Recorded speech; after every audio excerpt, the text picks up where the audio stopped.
Hi guys, Shopper back once again with another mint in box, and today we're taking another look at the Fortnite solo mode series from Jazwares.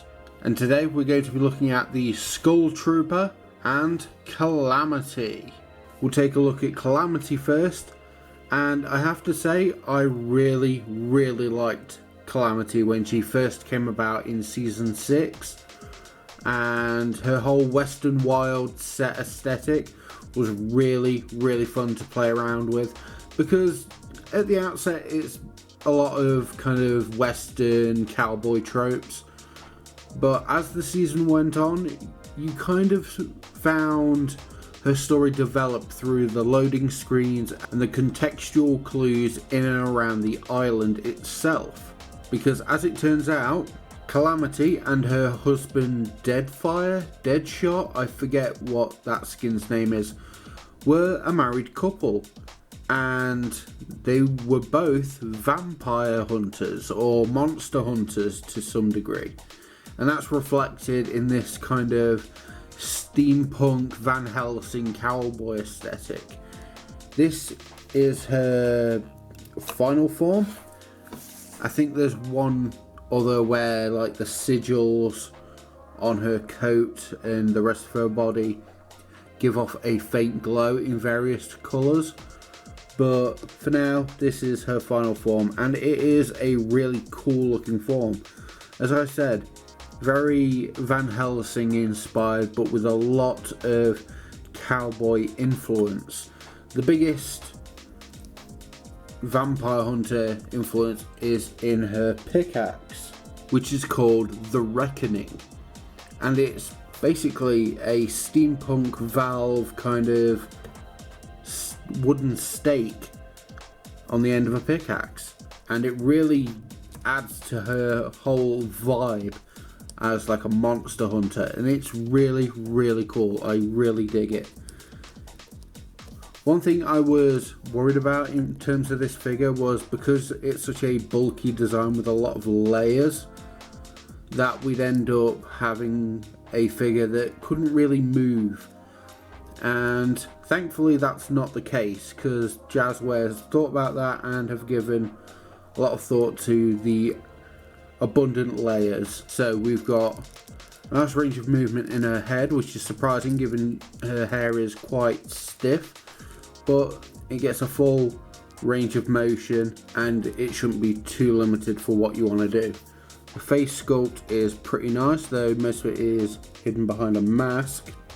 Her bandolier and half poncho, I guess is what this bit is a very soft rubber, and on the underneath you can see most of what would be her, I think, second or third form, but it's mostly covered up by this great coat, which is a very soft rubber, and it can really lend itself to like dynamic poses where it's all flared out, and it will just return to its normal state, which is great. I can have a lot of fun with that.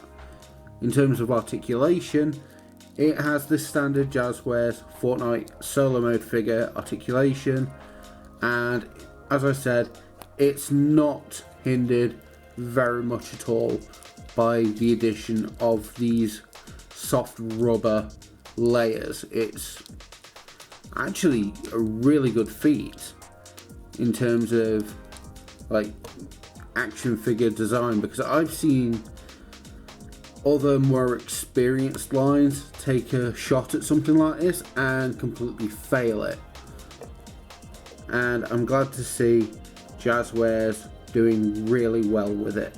In terms of cross compatibility with the weapons and whatnot of the solo mode range, bring in the silenced submachine gun just to show off how she can hold it, and I think she holds it very nicely.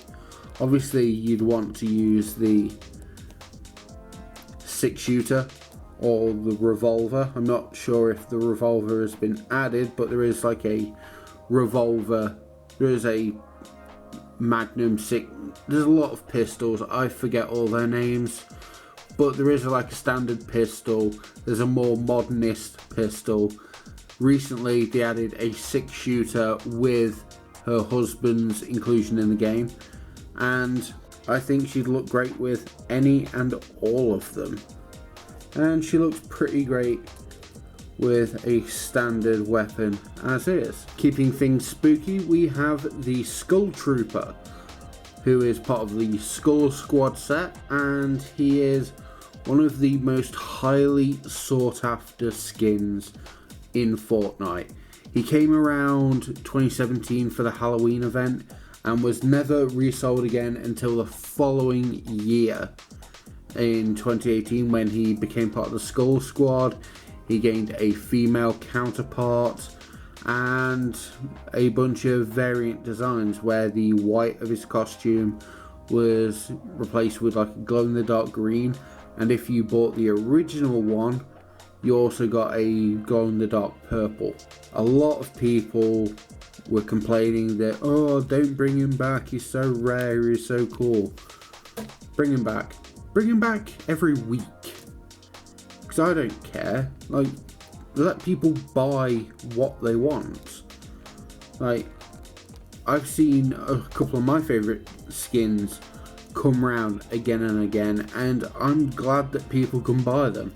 I mean, I'm personally a big fan of Waypoint, and I'm so glad to see her come back again and again and again, and also get more additions and a male counterpart, and I'm glad to see her set thriving. So Skull Trooper fans should be glad to see their boy represented and having a lot of stuff included with him. That's me done having a moan, so let's look at the figure itself. Based on the Jonesy skin, all that's really different is that his bandana is a little less focused on and he's wearing a spiffy hat. But for the most part, he is just a Jonesy in a Halloween kind of goofy suit. Very reminiscent of the Cobra Kai bullies in Karate Kid. I think that's what they were going for, really.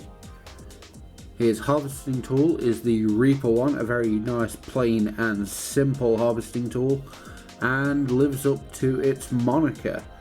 And it goes well with him. I think he has his own dedicated one now that's also a scythe, but it glows and it has like spectral energy on it.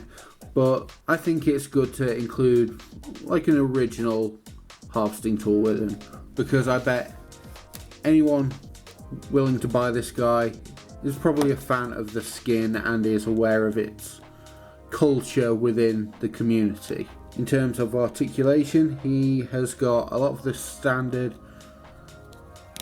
Fortnite figure articulation, and if I may say so, I think they've taken on board some of the things I've had to say about the previous Jonesy mold, because the one I had broke on its feet, but this one seems a lot sturdier. Like, I don't feel like his ankles are just going to snap off at any moment. Like, they feel a little looser, but at the same time they don't feel soft or weak. They just feel loose enough to get some proper movement out of, and stable enough to give him some good posing. Just like Calamity, he is able to wield weapons from the rest of the solo mode range. So here he is with a scar. His hand's a little warped to be big, so I'll just close his fist up a little. That should be fine.